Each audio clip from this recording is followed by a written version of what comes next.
And here we go. Welcome to Season 2, Episode 4, Episode 30 overall of The Huddle.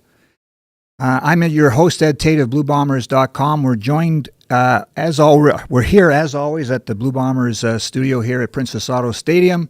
We were supposed to be joined by Chris Kolonkowski as center, but as you find out during training camp, schedules are always fluid, and Chris had meetings all of a sudden when we thought we had a window. And so he's not going to be able to join us. What we thought we'd do, though, we want to keep this thing rolling every Tuesday through the season except for bye weeks. And so we thought we'd open it up for questions. I'd give some thoughts on training camp. We're still going to give away something for fans. It's an autographed Zach Collaros t-shirt, men's large. Can't trade the size, unfortunately. Men's large. Autographed by Zach Collaros. So what we're going to do, we're winging it here. You got to roll with the punches in this business. I'll open up with some thoughts about training camp, what I've seen so far. Bombers play their first preseason game Saturday against the Saskatchewan Roughriders here at Princess Auto Stadium. We've seen a lot of things happen already through the first few days of camp, first week and a bit of camp. A couple of important days coming up before Saturday's game, and then the final preseason game goes the following Friday in Regina. So what I thought we would do, we're not going to have a Coors Light chill chat because there's no guests sitting right here for us to open and have fun with. Still like to thank Coors Light and Duron Equipment as our title sponsors for the show. But what we're going to do is I'll open up here and I'll rattle off some thoughts about each position group so far, what we've seen. And then after that, we'd like you to join in and interact with us and give us some questions, some thoughts you might have as we get closer to the real games. Again, first preseason game on Saturday, so a chance for fans to really get involved here and ask some questions. I know you do every week, but this week it'll just be me and producer Josh winging it here as we try to, again, roll with the punches without Chris Kolonkowski ever able to join us. So, okay. And just so you know, you're not talking to an empty room. People want to see the Ed Tait show. We already got people hanging out. Okay. There's already questions rolling. Beautiful, beautiful. I love it.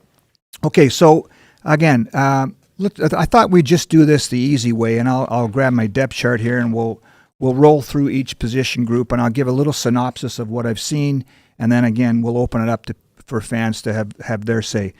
So the quarterback position, look, it's pretty clear. It's Zach Collaros' job. That the other two veterans or other two quarterbacks in camp are Terry Wilson and Chris Streller, and then there is a rookie, Chase Artopius from Tennessee, Chattanooga.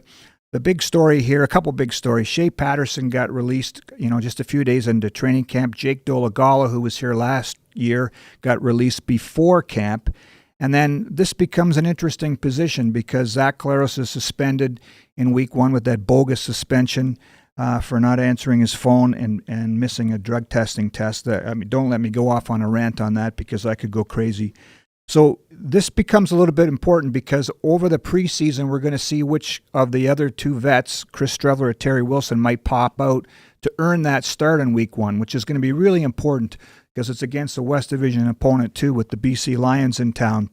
That won't be until week 2 of the regular season because the Bombers have a bye in week 1. So whoever shines in the preseason is going to get some extra work in that week leading up to the Bombers' home opener, season opener in week 2 of the season. Running back position, I really don't have to go into a whole lot of detail here. We know it's Brady Oliveira's job. He's taken the last couple days off at training camp. He's been outstanding. I'm interested to see how he gets off to a better start this year. Last year, he came out of camp with a little bit of a knock, and it wasn't 100% at the start, and I think it affected the beginning of his season. So a healthy Brady Oliveira is pretty scary if he can come into the regular season looking sharp.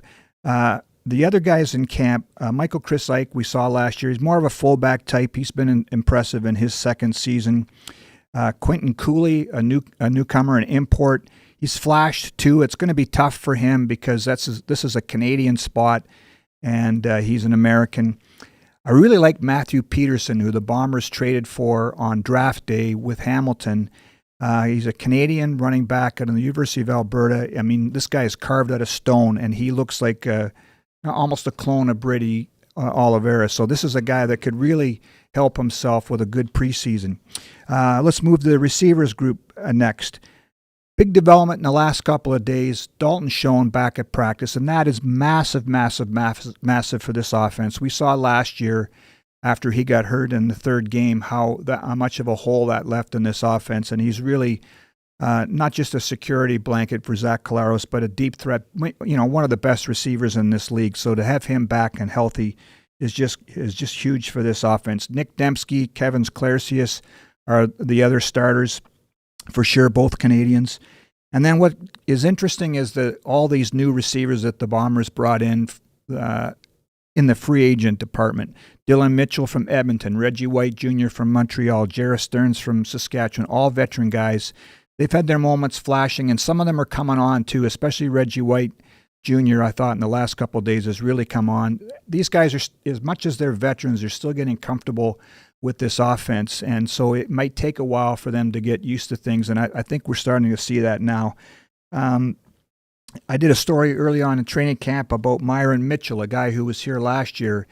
He has been really good since day one, and we can't write off guys like him and Cody Case who were here last year and really got a lay of the land and how the CFL works and the waggle. It's so foreign to a lot of these guys, so don't write off some of these second-year guys. Carrick Wheatfall is another guy, had 7 starts last year.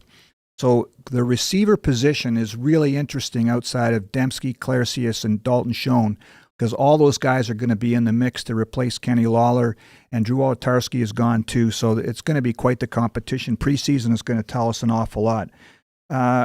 Offensive line, look, let's face it here. It's Stanley Bryant's a future Hall of Famer. He's a lock at left tackle. Chris Kolinkowski, who is supposed to be our guest, is the starting center. Pat Neufeld, a couple-time All-Star, is the guard, the right guard. Right tackle was Eric Lofton's job. He's missed about a week, and in that span, Kendall Randolph's been getting a lot of work there, and I like him. He's a guy that's going to push Eric Lofton. The other job that's open is the left guard spot, left vacant by Liam Dobson signing in Hamilton. Gabe Wallace has got a lot of work there. Tuielli's got a lot of work there. I thought Mika Vanterpool would get work there too, but he's been mostly at tackle, so that says to me that this job is still going to be Canadian. The Bombers had toyed with maybe going with 3 Americans up front. I don't know if I see that right now, but we'll get a better picture when the preseason is played. Defensive line, Willie Jefferson, we know is going to be a monster at the one end. What's been really cool is to see already the development of James Vaughters at the other end. You get a veteran piece like that, a guy that is proven commodity at that spot. He's had 5 sacks in each of the last 2 years. I think that might mean that there's less double teams of Willie Jefferson, so that's one to keep an eye on. Jamal Woods, Devin Adams, both got time last year as rookie American defensive tackles. They've had really good camps. Then you've got Jake Thomas, Tanner Schmeckel, Colin Cornelson from the Bisons has looked good as the Canadian defensive tackle. And when Cam Lawson comes back from injury, that could be massive for this team because he was on the verge of having a big bust-out season, I thought, last year before he hurt his knee. Okay, I'm going to do this as fast as I can so we can get questions from fans. Let's go to the linebacker spot. Basically 2 spots, right, because the Bombers play a lot of dime. Tony Jones will be the middle linebacker. Kyrie Wilson's getting most of the work in camp at the weak side spot. They did bring in Jonathan Jones, who was with Toronto last year, veteran guy. I like him too. And Michael Ayers from last year too is another guy that's, these guys deserve reps. So that's an interesting spot, what they do there. And then the dime back, which would normally be the third linebacker spot, that's owned by Reddick Cramdy. What's interesting is that we thought that team had some depth behind him and another Canadian, and Enoch McConzo, who they signed in free agency, a former first-round draft pick. But he got hurt in camp, and it looks pretty serious, so I'm not sure what his future is with this team or if they put him on the long-term injury report or anything like that. So the linebacker spot's kind of set. What I like, too, though, is the newcomers we've seen, the draft picks. Connor Shea, who was in Green Bay Packers and New York Jets rookie minicamp, came into camp here a little bit late, but already looks the part of a first-round draft pick. Jalen Smith, the second-round draft pick, has been solid too. Lane Novak has been a bit of a surprise from the University of Saskatchewan. I know they like him. Those guys could all make the team, so that's really interesting that you could have 3 new Canadian linebackers make your team. and contribute on special teams. Okay, then the last spot, well, 2 spots. Let's talk quickly about the specialist. Sergio Castillo is going to be the place kicker. Jamison Sheehan is the veteran punter. There's another punter in here, a global kid from Indiana that the Bombers drafted, James Evans. He's launched a couple into the stratosphere, but I think we're underrating the importance of Jamison Sheehan because of his directional punting. And he's the only guy in the CFL that didn't punt for a single last year, and that's a really important thing for Mike O'Shea and the special teams groups because they want field position is so important. And when you put one in the end zone, you're giving up all that territory when the ball comes out after giving up the single. The defensive backs. A couple of vacancies here because Terrell Ford left in free agency for Edmonton. Brandon Alexander is here, but as a guest coach right now before he becomes a community ambassador. So there's a couple jobs in the secondary. I would expect that Terrell Bonds is still going to be at one corner spot. Evan Holm and Dietrich Nichols are locks at halfback. So then the question becomes who becomes the safety that might replace Brandon Alexander, and then what about the other corner spot because Terrell Ford has left for Edmonton. This is where camp is interesting. So it started off, Tait has been in the NFL with a bunch of teams, but was drafted by Arizona, had a real good start to camp. I think some other guys have kind of caught up to him lately. He's still pretty solid, but that's the beauty of training camp. Again, a lot of people take their turns popping off the page. I really like Gowan. Michael Griffin II, who was here last year, he's in the mix for the safety spot, I would say, and so's Jamal Parker Jr., who got hurt last year, but I know the coaches love him because of his intelligence and his versatility. There's some other guys. Marquise Bridges is getting a lot of work as the other starting corner, and again, another guy that was here last year, and we saw a little bit of him, but he's been impressive to start camp. There's some other guys, Trey Vival, I've liked an awful lot. Cam Allen, who I wrote about, he's on the story on him on the website today. Russell Dandy is another one.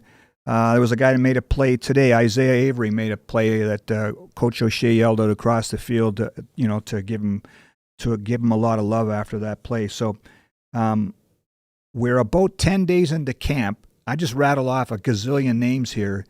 This is why I love preseason, because Saturday some of these guys are going to pop off the page and earn another week, and some of these guys, I'm sorry, as Matt Dunnigan used to say, they're going to get an apple on a bus ticket for their bus ride home. So I guess what we'll do now, Josh, right, is we'll start to open this up for questions to let people jump in. I'll say this. The scouting department's a different scouting department this year with Ted Gavaya and Cyril Penn having gone to Hamilton. There's a new bunch of scouts across the hallway, joining Danny McManus and Eric Delorier, Jim Yock, Brock Sunderland. And those guys, it seems to me, have brought in a real good collection of players for the coaching staff to go over. And you can always tell when there's this many names still on the list, and it becomes difficult even to make cuts now, that those guys across the hall have done their job finding good talent. So, okay. Let's open it up to some questions. Right. I'm sorry for rattling off there. Are you kidding? That was awesome. Okay. That is not easy to do. Nice job. That was great. Okay. That was a lot of great information in there. We got tons of great questions. Okay. Maybe I should monologue for 10 minutes and let you catch your breath and drink some water or something. I don't need that much water, but let's go. All right. First question. Actually, we're going to take a break from the roster already. You just did such a great job. So much information. We got a really, really great question from regular viewer Steen Reimer. He says, let's hear about Ed Tait's road traveled. We want to hear a little bit about where you came from, how you got here, what the journey looked like. So talk to me a little bit about that, Ed. How'd you start out in this business? Did you always know you wanted to be a reporter, or did you start somewhere else, find it later? Just talk to me about that. Okay, well, this is veering off the... This isn't even coming from me. People would love to hear this. All right. Talk to me about when you first got interested in sports reporting and how you grew up, and if you always knew you wanted to do it, or if it was a different path. Yeah, this is... I say this many times...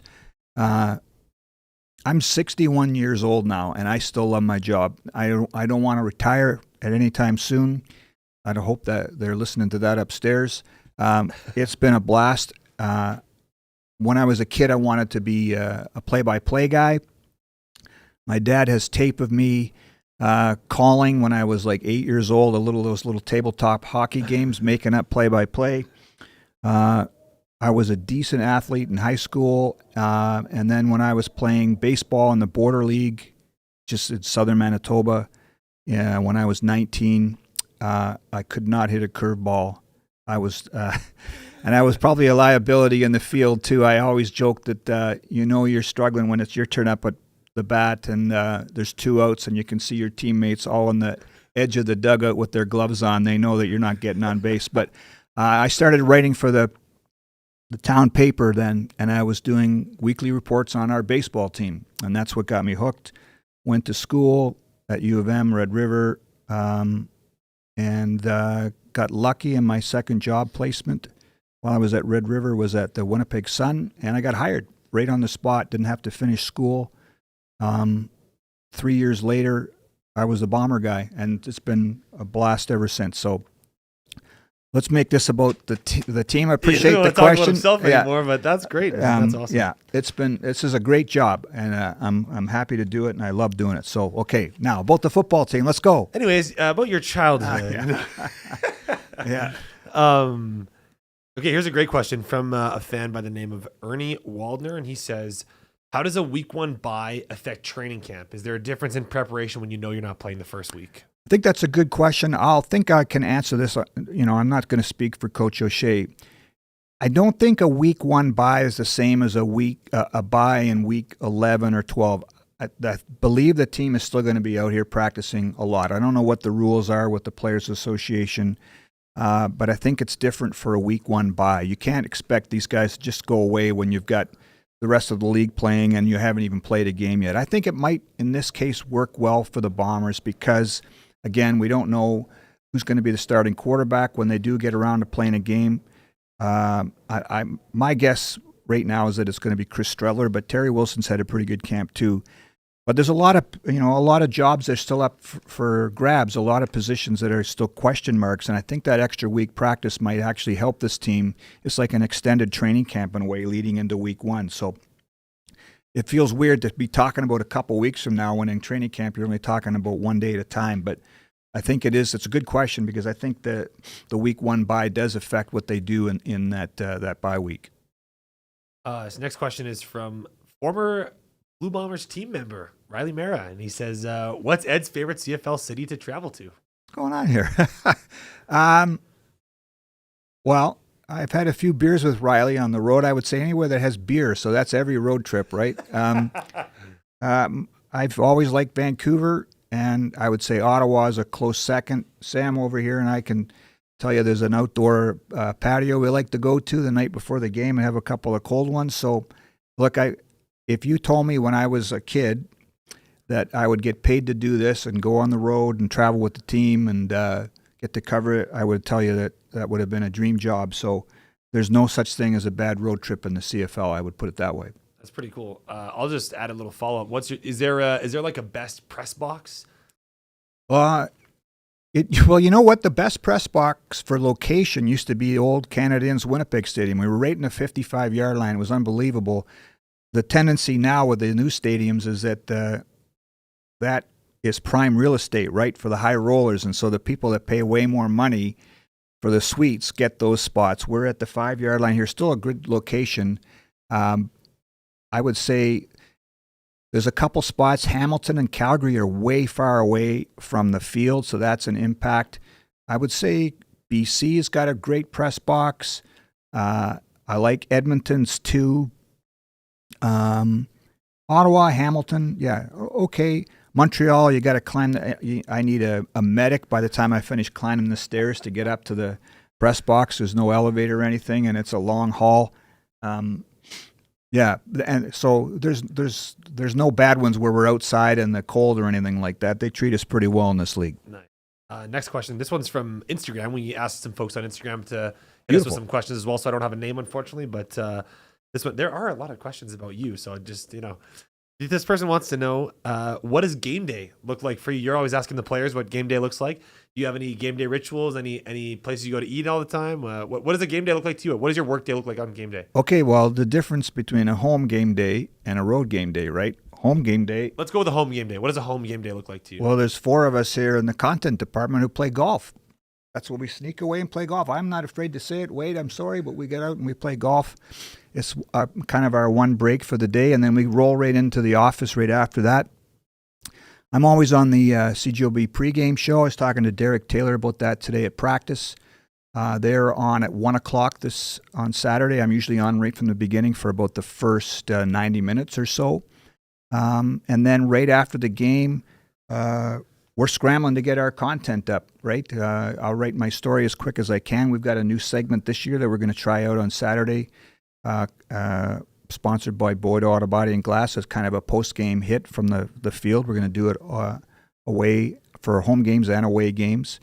So it's not a whole lot different from when I was in the newspaper industry, other than for myself, I have to try to turn around the copy as quickly as I can. I don't have the hard deadlines that I used to at the newspaper, so I think I have a little bit more time to massage it and try to make it into English and get more quotes from players in there and more analysis than I would if I was writing on a hard deadline from the newspaper.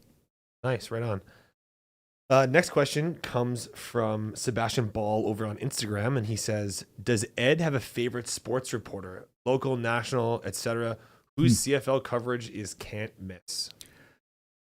I read about just about everything.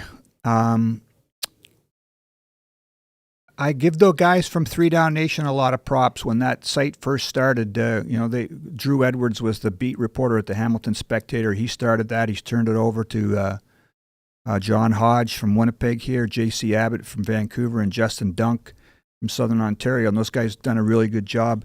I think that, what's changed is that the team sites have really stepped up. There's a lot of real good content creators in this league. My buddy Rob Vanstone, who was the columnist at the Regina Leader Post forever, does an outstanding job with the Rough Riders now. Joey Alfieri from the Montreal Alouettes, a former TSN radio guy, does an outstanding job.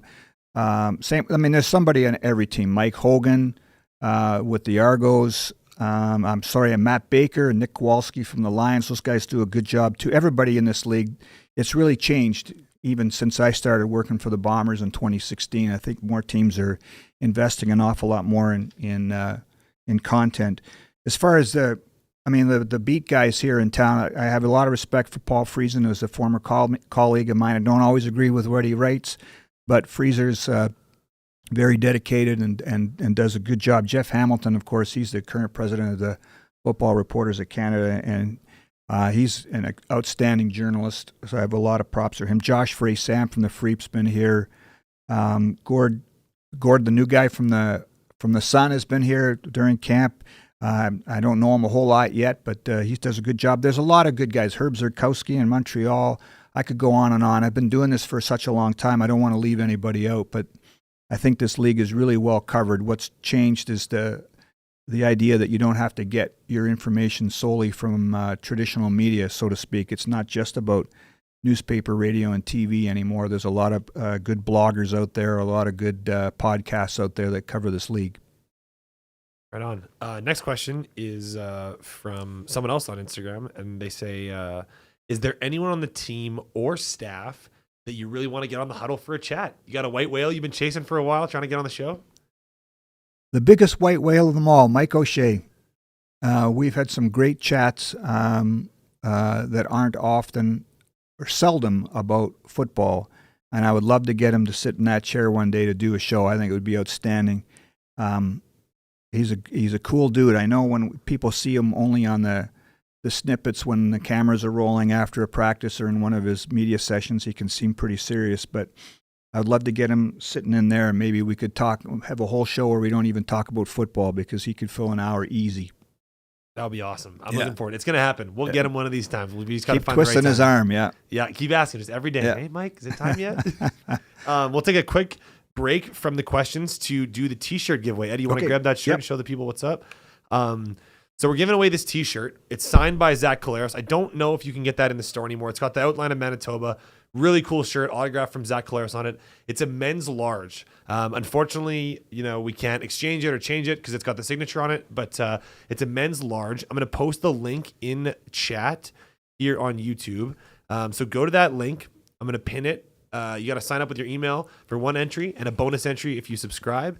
So that's pinned in chat. So go into the chat, check out that link, drop your email. You could win that shirt. You have to be able to come and pick it up in the Bomber store, and we will reach out to the winner via email as you sign up with that email. Okay, so pick it up in the store. It's a large men's T-shirt with a Zach Collaros autograph right on the front there. So that giveaway will be running for the rest of the show. Make sure you hop in there. We'll revisit. I'll plug it a couple of more times, but we're going to keep rolling through. We still got lots of questions. How's the voice doing? You doing all right? Oh yeah, let's go. Beauty, Let's go. right on. Okay, let's keep plugging along here then. This is from a fan on Instagram as well. Lots of good Instagram questions. This one says, do you have a favorite Bomber player you've interviewed? I mean, I'm sure there's so many and it's tough to pick a favorite, but is there someone that sticks out? There's tons. Look, one of the cool things about this league is that the players are so accessible. And so, again, there's a guy across the hall, Danny McManus, who, when I started as a rookie reporter, he was a rookie player, and he was kind to me in my first year. I think of that 1990 team, which was my first year, and Chris Walby might be the funniest man on the planet. So I really enjoyed talking to him. Rick House, Troy Westwood, some of the other guys from that, Trevor Kenner, James West, Tyrone Jones, all guys from that team, James Murphy, Rod Hill, outstanding group. In the last little while, Drew Wolotarski was one of my favorites. I made no secret of that, as a guy that just would think outside the box, and the conversations weren't always about football. He's kind of I think he'd call himself an old soul, and that made him fun to talk to. Zach Collaros is a great guy to get to know and to chat with. Again, not always about football. There's a whole bunch of guys on this team that are good interviews, that are funny guys. But I'm sure I'm forgetting a bunch of guys. Milt Stegall was good. Kahari Jones was good. Charles Roberts was a bit of a tough nut to crack, but man, he was so honest. I appreciated him. The old linemen are always good interviews. There's so many characters over the years. Guys that just, you're interviewing them and you're just laughing like crazy because of the stuff they said. There's so many stories over the years that come to mind instantly. And Doug Brown, I forgot about Doug Brown. He would have been on every year when I was at the Free Press. We used to do a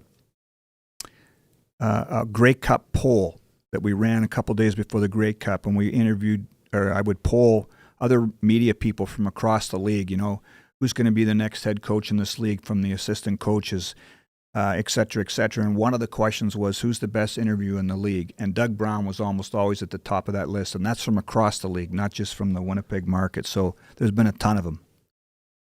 I got the mic in front of me here, so I'm going to ask a question from my corner. I have the pleasure of picking your brain every single day, and not everyone does. So I want to hear you talk about what your favorite story is. Do you have a favorite story you've ever written, whether it's with your time with the team or whether it was when you were at the paper? Do you have a story you're really proud of? You did some really good reporting or anything. What sticks out in your brain? Yeah, I got it. Maybe I've been in the sun too much lately. Although there's not a lot of sun in the last few days, my brain's a little fried. One of my favorite stories to do in the research was the Dunnigan 7-13 game from July of 1994. It's the CFL record, the pro sports record for most passing yards in a game. And I did a story on the 20th anniversary of that. And what made the story really cool was nobody in the league had even the statistical package from that game. First down, the play-by-play of that game. I had to search all over to find it. The Hall of Fame didn't have it. The Bombers didn't have it. The CFL didn't have it. I actually got it from Mike Kelly, the former Bomber coach, who was the assistant coach, the offensive coordinator when Matt had that big game. And then when I started to do some interviews about that story, Matt was quite open that, all the concussions he had suffered, there were some black spots in his memory, and the only way you could kind of get him to remember the game was to talk about the game and recreate it with the play-by-play with him, and he was really good for that story. But I also interviewed Walby for that story, Alfred Jackson and David Williams, who both broke the Bombers' receiving record in that single game, and they talked about how magical it was. That was one of my favorite stories as a Bomber. But the guys that are on this team now, I've had some really good chats with Brady Oliveira about his road traveled. I did a story a few years ago on Jamarcus Hardrick that I was proud of. Dalton Schoen's story the street dog from his rookie year and where he came from. That's been fun. Again, every guy in that locker room's got a good story. It's up to me to try to get it out of them and write it properly. So, but the Dunnigan one, when you put me on the spot like that, Josh, that's the one that probably jumps out first. One glorious night. It's the greatest pro quarterback performance ever, but with scant tangible evidence, it's left to fading memories. There you go. It's on the Free Press. Put the link in the chat if you want to go see the story it's talking about. The link is in the chat right now. It's from May 4th, 2015, the Winnipeg Free Press. That's pretty cool, Ed. Pretty cool story. Yeah. All right, let's just keep rolling through here. How does Ed feel specifically? This is a tough one because we're in training camp. Rosters aren't completely set yet. But I guess this is a great question. How do you feel about the Bombers stacking up against the Tiger Cats this season, especially with all the players that went over from our team? Yeah, that's interesting. That matchup when Winnipeg plays Hamilton, either there or here, is going to be really cool because there's just so many people that have left here for there. Not just Ted Gavaya and Cyril Penn, who I mentioned, Kenny Lawler, Drew Wolotarski, Liam Dobson. Who else is there? Taiwan Garbett, Miles Fox, Brian Cole, Owen Hubert, who was on this team last year. I could go on. And so that makes it compelling. I think the Ticats getting Lawler and pairing him with Bo Levi Mitchell is really interesting, and it's going to be dangerous for the rest of the league because Bo, he likes to go deep, and Kenny is the guy that likes to catch them deep. So that's going to be interesting. But I like what the Bombers have done to kind of counteract the losses of especially of Lawler because, and I've seen it at camp here. I mentioned it off the top. Mitchell, Dylan Mitchell, Jarrett Stearns, and Reggie White Jr. all have experience. They've looked good. Myron Mitchell and Cody Kasem last year have been good. I think there's still the makings of a really good, Carrick Wheatfall, there's still the makings of a really good receiving core here. And then the other factor I didn't mention earlier is that Ontario Wilson, Pokey Wilson's with the New York Jets now, but he's got no promises either. And here's a guy that's going to go to camp with the New York Jets, but if he doesn't make it, what's his next move? Will he stay down south to see if he get an offer, or would he suddenly be available to the Bombers to come back in September? Boy, that would change the complexion of the receiving core too, as a guy that had 1,000 yards in his rookie season. Next question. Another one from Riley. It's a great question. Do you have a feel-good story you're eyeing in camp right now, like someone who's overcoming odds right now? Yeah. Feel-good story. There's so many guys I haven't interviewed yet. A lot of the camp has been about, well, like today, I'm writing about Dalton Schoen coming back. We've already done stories on Dylan Mitchell in the winter when he came here. Cam Allen, who I talked to, I don't know if I have a feel-good one yet about someone that's overcoming odds.